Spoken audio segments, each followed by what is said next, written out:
1000 మందికో 1,00,000 మందికో సహాయం చెయ్యగలిగి ఉన్నప్పుడు తన ఆ అధికారాన్ని తన స్వార్థం కోసం కాకుండా పేదోళ్ల కోసం, పేదోళ్ల ఆత్మ గౌరవం కోసం, పేదోళ్ళకి మంచి చేసే కార్యక్రమాల కోసం ఉపయోగపడాలి అనే ప్రతి మనిషికి, ప్రతి నాయకుడికి తాపత్రయం ఉంటది. కానీ అది కొంతమంది సాధ్యపడుతుంది, కొంతమంది సాధ్యపడే లోపులోనే వారి పుణ్యకారం అయిపోతుంది.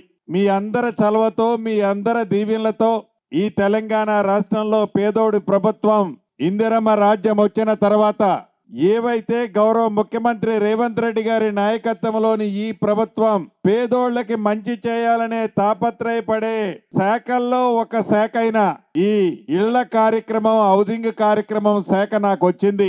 ఈ శాఖ మంత్రిగా నేను బాధ్యతలు తీసుకునేటప్పుడు అంతకు ముందు రాష్ట్ర విభజన జరగక ముందు స్వర్గీయ దివంగత నేత రాజశేఖర రెడ్డి గారు ముఖ్యమంత్రిగా ఈ ఉమ్మడి ఆంధ్రప్రదేశ్ లోని ఈ తెలంగాణ రాష్ట్రానికి సుమారు 25 లక్షల ఇళ్లు ఆనాడు మన ఇందిరమ్మ ప్రభుత్వంలో పేదోడి కల నెరవేరే విధంగా కట్టారు.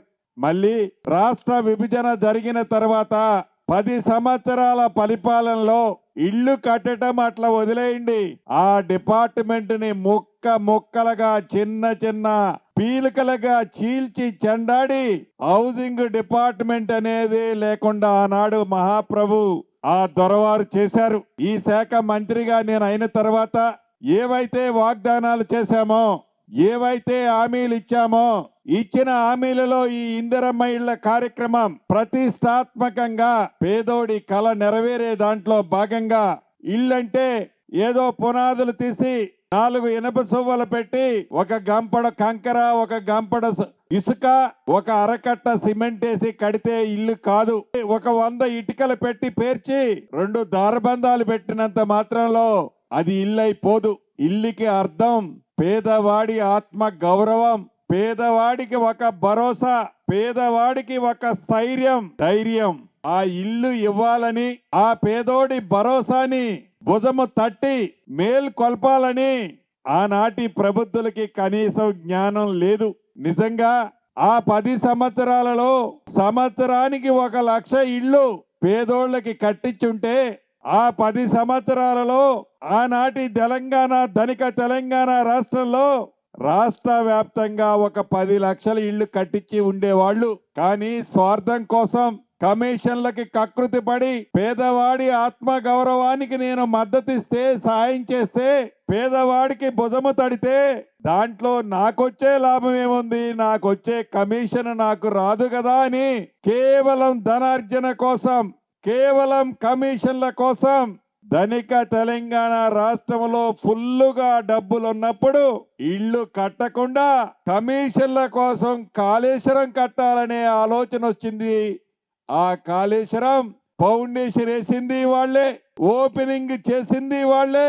ఆ పైనున్న దేవుళ్ళు వారు చేసిన అరాచకాన్ని తట్టుకోలేక ఇంకా ఒక నెల 15 రోజులు ఎన్నికలున్నాయనంగా వారు ముఖ్యమంత్రిగా ఉన్నప్పుడే ఆ కాళేశ్వరం కూడా కూలిపోయింది. చివరికి ఒక సుప్రీంకోర్టు రిటైర్డ్ జడ్జి గారిని ఎంక్వైరీ కమిషన్ గా వేస్తే ఆ కాళేశ్వరం భాగోతం కథలుగా విచిత్రంగా ఆ కాళేశ్వరం ఓపెనింగ్ అప్పుడు ఆ దొరవారు చెప్పాడు, ప్రపంచంలో 7 అద్భుతాలు కాదు 8వ అద్భుతం ఈ కాళేశ్వరం అని చెప్పాడు. ఆ 8వ అద్భుతం యొక్క భాగోతాన్ని ఆ కమిషన్ చాలా స్పష్టంగా చెప్పింది. అటువంటి కట్టిన కాళేశ్వరం బదులు పేదవాడి ఆత్మ గౌరవానికి సంబంధించిన ఇందిరమ్మ ఇళ్లు కట్టాలనే ఇంగిత జ్ఞానము లేకపోగా ఆ డిపార్ట్మెంటే అవసరం లేదని తీసేసిన గనుడు దగ్గర నుంచి మన ప్రభుత్వం వచ్చిన తర్వాత ఆ శాఖని మరింత బలోపేతం చేసి గౌరవ ముఖ్యమంత్రి రేవంత్ రెడ్డి గారి ఆలోచనలు, ఉప ముఖ్యమంత్రి భట్టి గారి ఆలోచనలు, సహచర కేబినెట్ మంత్రులు ఆలోచనలు, ప్రతి ఆలోచనలని రంగరించి ఎక్కడా అవినీతి జరగొద్దు, ఎక్కడా స్వార్థానికి ఈ ఇందిరమ్మ ఇల్లు ఇయ్యొద్దు, అర్హులైన పేదవాడై ఉంటే చాలు, వాళ్ళ ఆత్మ గౌరవానికి చిహ్నంగా ఉండే ఈ ఇందిరమ్మ ఇల్లు ఇచ్చే విధంగా అనేక సవరణలు, సంస్కరణలు తీసుకొచ్చి దాని పద్ధతిలో ఆనాడు మొదటి విడత రాష్ట్ర ఆర్థిక పరిస్థితి బాగలేకపోయినా పేదోడి కల నెరవేర్చడం కోసం తల తాకట్టు పెట్టైనా ఇందిరమ్మ ఇళ్లు 4.5 లక్షలు రాష్ట్ర వ్యాప్తంగా ఇస్తూ ప్రతి నియోజకవర్గానికి మొదట విడత 3,500 ఇళ్ళు ఇచ్చి ఈ 3,500 ఇళ్ళు ఇచ్చినప్పుడు ప్రతిపక్ష నాయకులు ఎలాంటి కారుకోతలు కూశారో ఈ సందర్భంగా మీకు గుర్తు చేయాల. ఈ కాంగ్రెస్ వాళ్ళట ఇందిరమ్మ ఇళ్ళు కాగితాలు ఇస్తున్నారు, అసలు వీళ్ళ డబ్బులు ఏడున్నాయి, ఉన్నంత అప్పు మేమే చేసిపోతే మీ గీడకు అప్పేడ పుట్టుద్ది అని హేళనగా మాట్లాడారు. చాలా చిన్నబుచ్చుకునేటట్టు మాట్లాడారు. కొవ్వెక్కిన అహంకారంతో మాట్లాడారు.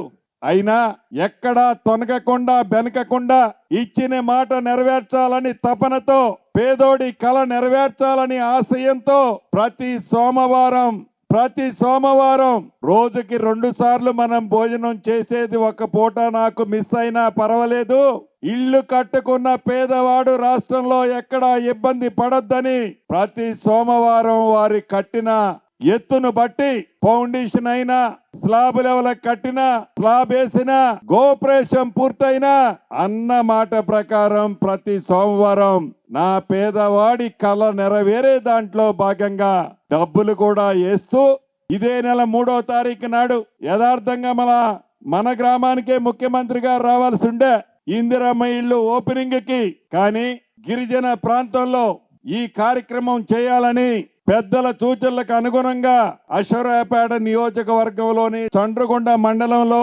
బెండాలపాడు గ్రామంలో ఈ నెల 3వ తారీఖున గౌరవ ముఖ్యమంత్రి రేవంత్ రెడ్డి గారి చేతుల మీదుగా అక్కడ ఇందిరమ్మ ఇల్లు ఓపెనింగ్ చేసుకున్నాం. మళ్ళీ నా సొంత నియోజకవర్గం, నా సొంత ఇల్లైన పాలేరు నియోజకవర్గంలో ఈనాడు మొదట విడత ఆరంపల్లి గ్రామంలో కూడా ఇప్పుడే ఓపెన్ చేసుకున్నాం. ఆ ఓపెన్ చేసేటప్పుడు ఇందాక మా అక్కంది కొంతమంది మిత్రులు అన్నారు ఎన్ని సంవత్సరాలు బ్రతికామన్నది కాదని. ఆ ఆనందం, ఆ పేదోడి కలలో చిరునవ్వు, ఆ పేదోడి ముఖంలో ఒక ధైర్యం స్థైర్యం చూస్తుంటే కళ్ళు చెమ్మగిల్లాయి. అంటే ఈ జీవితానికి ఈ రాష్ట్రంలో ఇన్ని లక్షల ఇళ్లు కట్టించే అవకాశం భగవంతుడు మీ రూపంలో నాకు ఇచ్చినప్పుడు, ఆ పేదోళ్ల ముఖంలో ఆనందం చూసినప్పుడు, ఆ పేదోళ్లకి ఈ ప్రజా ప్రభుత్వం ఒక భరోసా ఇచ్చి ఆ పేదోడికి ఒక భద్రత కల్పించిన ఈ సందర్భంలో నా మనసు చాలా ఆనందంగా ఉంది. చాలా అంటే చాలా ఆనందంగా ఉంది. ఈ జన్మకి ఇంతకంటే గొప్ప ఆనందం ఏ రోజు నాకు ఉండదు. అంతేకాదు, ఏదైతే ఈ ఇందిరమ్మ ఇల్లు ఇచ్చే నాడు అనేక మార్పులు చేర్పులు సవరణలు చట్టంలో తీసుకొచ్చినప్పుడు గడిచిన 10 సంవత్సరాల్లో ఆనాటి ప్రబుద్ధులు ఇల్లు ఇస్తామని చెప్పి ఎన్నికలు వస్తాయో అక్కడ బొమ్మలు చూపించినప్పుడు, పేపర్లో ప్రింట్ ఎంచుకున్నప్పుడు, టీవీల్లో మళ్ళీ గెలిపిస్తే ఇటువంటి ఇల్లు మీకు ఇస్తాం, నీ బర్రె నేడ కట్టేస్తావు, నీ గొర్రె నేడ కట్టేస్తావు, నీ కోడి నేడ కప్పెడతావు, చివరికి నీ కోడలొస్తే ఏ గదిలో పడుకుంటది అని మాయ మాటలు చెప్పి ఆనాటి ప్రబుద్ధుడు ఇల్లు ఇవ్వలేదు కదా. డబ్బులున్నప్పుడే ఆ ప్రబుద్ధుడు కట్టించలేకపోయాడు కదా. 10 సంవత్సరాల తర్వాత మొట్టమొదట ప్రజా ప్రభుత్వంలో ప్రతి నియోజకవర్గానికి ప్రతి గ్రామానికి 20 30 ఇళ్ళు ఇస్తుంటే ఆ గ్రామంలో అర్హులైన నిరుపేదలు 90 మందో 100 మందో ఉంటే మనం 30 మందికి ఇస్తే మిగతా 70 మందిని మీరు ఎలా తృప్తిపరుస్తారు అనే ఒక డౌట్ సమస్య కూడా వచ్చింది. అది నిజం కూడా. ఎందుకంటే ఆనాటి 10 సంవత్సరాలలో మాయమాటలు చెప్పి కాలయాపన చేశారు. ఇళ్ళు అంతే చెప్తారేమోనే నా పేద కుటుంబాలు అభద్రత లోనై ఉన్నారు.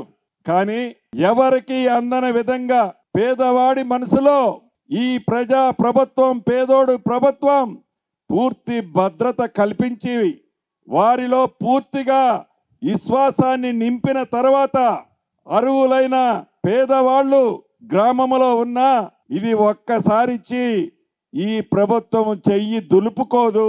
ఈ ప్రభుత్వం పేదోడి పక్షపాతాన ఉంది, పేదోడికి అండగా ఉంది అని నమ్మారు. కాబట్టే ఈనాడు మేము 30-35% అర్హులైన ప్రతి గ్రామంలో ఇచ్చాం. ఇంకా 50 నుంచి 60% ఇవ్వాల్సింది ఉంది. ఇస్తాం. విడతల వారీగా ఇంకా 3 విడతలు ఇస్తాం.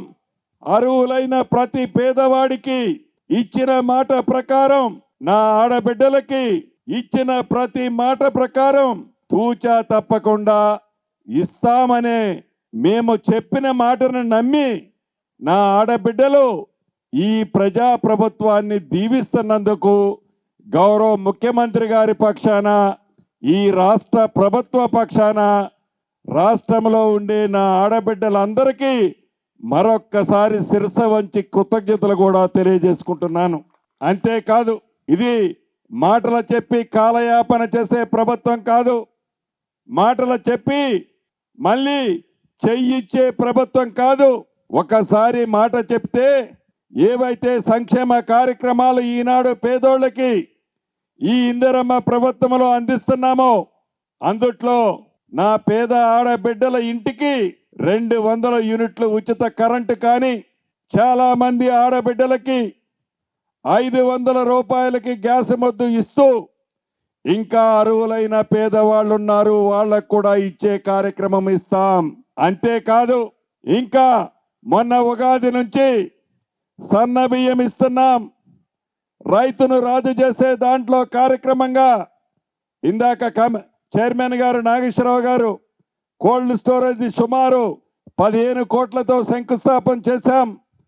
ఇక్కడ మన పాలేరు నియోజకవర్గంలోనే కాదు, రాష్ట్ర వ్యాప్తంగా సుమారు 5 లక్షల మెట్రిక్ టన్నుల గోడాముల్ని మన ప్రభుత్వంలో ఈ 5 సంవత్సరాల్లో కట్టుకోబోతున్నాం. ఆనాటి 10 సంవత్సరాలలో రైతులకి సంబంధించిన గోడాములు వాళ్ళు కట్టింది సుమారు 2,60,000 మెట్రిక్ టన్నుల కెపాసిటీ గోడాములు కట్టారు. ఈ ప్రభుత్వంలోనే 5 లక్షల పైగా మెట్రిక్ టన్నుల గోడాములు కడుతూ పైలట్ అయిన ఏదైతే కోల్డ్ స్టోరేజ్ సుమారు 9,700 మెట్రిక్ టన్నుల కెపాసిటీ గోడాముని ఏదైతే కోల్డ్ స్టోర్ని ఇంతకు ముందే శంకుస్థాపన చేసుకున్నాం. అంతేకాదు, సన్న వడ్లకి మద్దతు ధరతో పాటు బోనస్ కింద ఒకసారి 500 క్వింటాలకు ఇచ్చాం.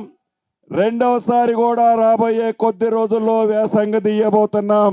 అంతేకాదు, దేశంలో ఏ ప్రభుత్వము ఈయన విధంగా సన్న బియ్యాన్ని ఇచ్చిన ప్రభుత్వం మీరు ఎన్నుకున్న ప్రభుత్వం. నేను ఎన్నికలప్పుడు వచ్చినప్పుడు మీ గ్రామాల్లో తిరిగినప్పుడు అన్న రేషన్ కార్డులు లేక 10 ఏళ్ళు అయిందన్నా అని మీరు అడిగారు. మన ప్రభుత్వంలో రాష్ట్ర వ్యాప్తంగా 11 లక్షల రేషన్ కార్డులు కొత్త ఇచ్చాం. పాత రేషన్ కార్డులలో 7 లక్షల మంది పైగా పేర్లు చేర్చాం. ఇందిరమ్మ ఇళ్ల సంగతి చెప్పకనే చెప్పాను. ఇలా రాష్ట్ర ఆర్థిక పరిస్థితి బాగలేకపోయినా ఇందిరమ్మ ఇళ్ల విషయంలో ఈ ప్రభుత్వం, గౌరవ ముఖ్యమంత్రి రేవంత్ రెడ్డి గారు కానీ, నా సహచర కేబినెట్ మంత్రులు కానీ మేమందరం ఒకటే అనుకున్నాం. ఇందిరమ్మ ఇల్లు సెలక్షన్ చేసేటప్పుడు నీది ఏ కులమని ముఖ్యం కాదు, నీది ఏ పార్టీ అని ముఖ్యం కాదు, నీకు ఇందిరమ్మ ఇల్లు ఇస్తే మాకు ఓటేస్తావా అని కూడా అడగొద్దు. వాళ్ళు పేదవాళ్ళు అయి ఉంటే చాలు.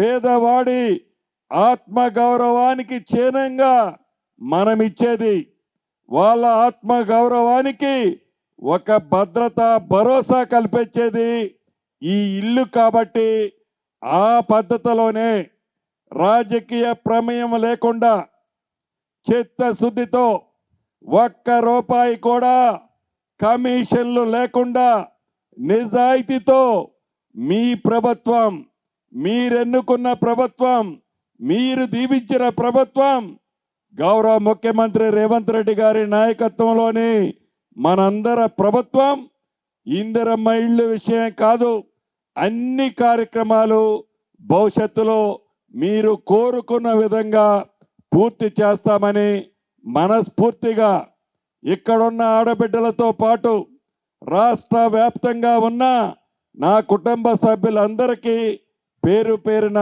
తెలియచేసుకుంటూ మీ అందరి దగ్గర సెలవు తీసుకుంటున్నానన్నా. Thank you very much.